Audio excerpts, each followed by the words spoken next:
আসসালামু আলাইকুম দর্শক। কাঠের সোফায় কাভার ফিটিং করার পরে এটার লুকটা কেমন আসে তা আজকে আপনাদেরকে দেখাবো। দেখতে পাচ্ছেন এখানে আমি সোফাতে কাভার ফিটিং করেছি। কাভার ফিটিংয়ের পরে এটার লুকটা কেমন দেখাচ্ছে। তো আমাদের কাছে অনেকগুলো কালার আছে। সবগুলো কালার পেতে স্ক্রিনে দেওয়া নাম্বারটিতে ইমো, হোয়াটসঅ্যাপ, মেসেঞ্জারে মেসেজ করুন। আমাদের কাছে অর্ডার করতে আপনাকে কোনো অ্যাডভান্স করতে হবে না। আপনি আপনার সোফার ছবিটি তুলে আমাদেরকে সেন্ড করুন। আপনার কোন কালারটি পছন্দ তা আমাদেরকে জানান এবং নাম, ঠিকানা, ফোন নাম্বারটি লিখে দিয়ে অর্ডারটি কনফার্ম করে নিন। আপনি প্রোডাক্ট বুঝে নিয়ে এরপরে টাকা পরিশোধ করবেন। যদি ঢাকা সিটির বাইরে হয় আপনাদেরকে ফিটিং করে নিতে হবে। ফিটিংয়ের অসংখ্য ভিডিও আমার ইউটিউব চ্যানেলে আছে, দেখে নেবেন, অথবা আমরা ফিটিংয়ের ভিডিও আপনাকে সেন্ড করব। তারপরেও যদি ফিটিংয়ে কোনো ঝামেলা হয় আমরা ভিডিও কলে আপনাদেরকে ফিটিং দেখিয়ে দেব।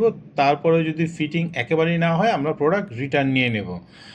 আর ঢাকা সিটির মধ্যে হলে তো কোনো চিন্তাই নেই, আমাদের নিজস্ব ডেলিভারি ম্যান আপনার বাসায় গিয়ে কাভার ফিটিং করে নেবে। আর কাভার ফিটিং করাটা এটা আহামরি কোনো দুশ্চিন্তার বিষয় না, কারণ সারা বাংলাদেশেই মানুষ কাভারগুলো কিনতেছে, তারা কোনো প্রকার সাহায্য ছাড়াই খুব সুন্দর মতো কাভারগুলো ফিটিং করতেছে।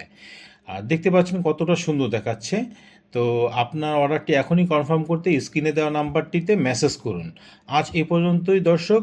ভালো থাকবেন, সুস্থ থাকবেন। আল্লাহ হাফেজ।